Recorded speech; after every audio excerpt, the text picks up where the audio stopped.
So today I'm going to show you how to do the pin 7 modification on my 100 series Landcruiser.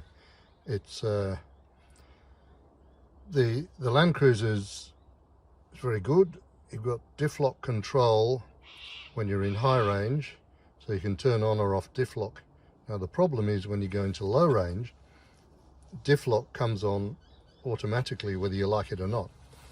Now this is all very well if you're in rough terrain trying to get out of a bog or something, but if I'm using the Landcruiser in low range, going around my block towing something like a sprayer, I don't want it to be in difflock all the time. I just want it to go really slowly.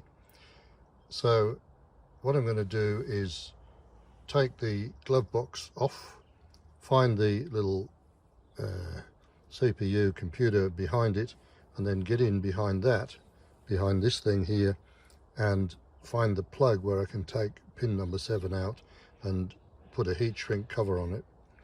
This was actually shown in another video by a guy called JR1, which I'll put in the link, but he'd described it when he'd just finished it, and I thought I'd put this video in from beginning to end. Now on mine I've got to get the glove box off, and it drops down like that, and I wanted to go down further, but there's a couple of tabs holding it. So there's a couple of screws just there, and on the other side I'm going to undo to drop the whole thing down. Okay, now this is just going to come off. Now what we're going to do next is get this, push this thing out of the way, because I'm aiming for this unit just in there, that one. So there's a screw at the bottom and a couple of screws at the top apparently. Well, first of all I've got to get this plastic cover off. And there's a screw here, screw there, and there's a screw right down in the middle, just in there. See that? Okay, I've got those. One screw is actually there, and on that side, and there's one in the middle.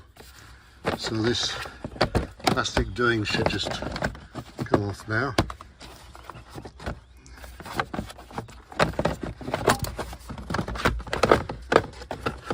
There we are. It's got some little tubes attached to it for I don't know what. Anyway, take those off and I'll get at the bits underneath. I just have to pull this little doings out of the hole there and then push this to one side. So that's got those done. I have to put a socket on those two and just unscrew the one at the bottom there, and then we pull this unit out and put it to one side. Okay, so I've got this thing off. I had to put a socket set on the top too, and then the bottom, a little plate on it. I actually had to undo the plate from a couple of screws there to get this to move, because it really didn't want to shift out of there. It's kind of pinned into the top. Anyway, they didn't want me to get it out for some Toyota reason. This thing at the top here, that's the central locking module being put on there as a aftermarket part. It says genuine accessory, and I'm after this guy down here. I'm after that plug there at the bottom. So I got this far, and here's the problem. I want to take that off. Now JR1 said in his video that you just sort of put your fingers around and squeeze it and the connector will come off. Unfortunately, and they don't make it easy, do they, the squeezy bit is right around the back there, and I got one of those little bore cam things. I put it around the back and I saw the squeezy bit. How do you get at it? Because there's this bundle of cables pretty tight down the bottom, there's this thingy in the way, and this remote locking thing is in the way too, so it's almost impossible to, well, it is impossible to get your finger around that and squeeze it to pull that off. And taking this off is a bit of a production, I know that much. And so I'm going to try and get around behind that with a L-shaped thing and lever that while pushing down on that at the same time. Well, I got it off in the end. You just have to squeeze this little thing here, which of course is virtually impossible. And what I managed to do it with is this long pair of bent nose pliers on one side and a long screwdriver on the front and a few handy swear words. When you get in there, there's some tiny numbers. You just see them on the surface there, on those little tongues. Try and get in a bit closer.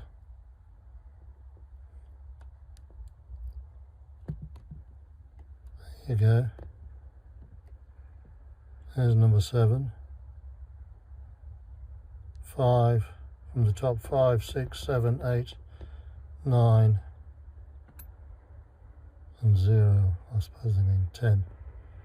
So 7 is that little blue wire there. You can just about see that.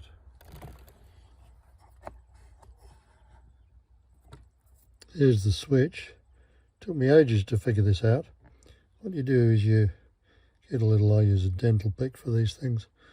You prise that little thing off the back, and then just down in here, see that little tab? You can see it on the empty one better. You stick something down there, grab hold of it, prise it quite hard and lean on the little metal thing, and there it comes, just sliding out. Now I'm just going to put a bit of heat shrink on this, shrink it down, get it out of the way and put the whole thing back together. Yeah, it took a lot of effort to get it in because there's just no room on this vehicle. All these cables running in the way. Eventually I'll put a tape around these cables at the bottom, pull the harness out of the way, then gradually manoeuvred that plug up until it clicked in. And you can see the pin 7 there, which is heat shrink now. Anyway, so that wasn't nearly as much fun as I thought it would be. Let's put it all back together and see if it works. Okay, got it in high, put it in difflock. There's the difflock. Take it out of difflock, put it back in park, difflock disappears. Drive along.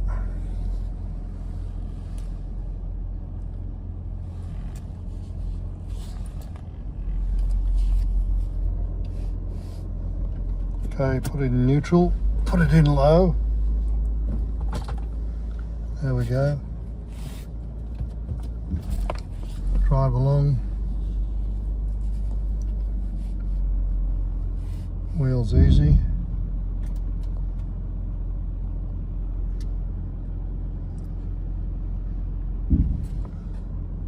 Move a little bit. Press the difflock, and it's in difflock now. Wheel feels fairly hard. So this is all in low gear. Put it off, difflock's off.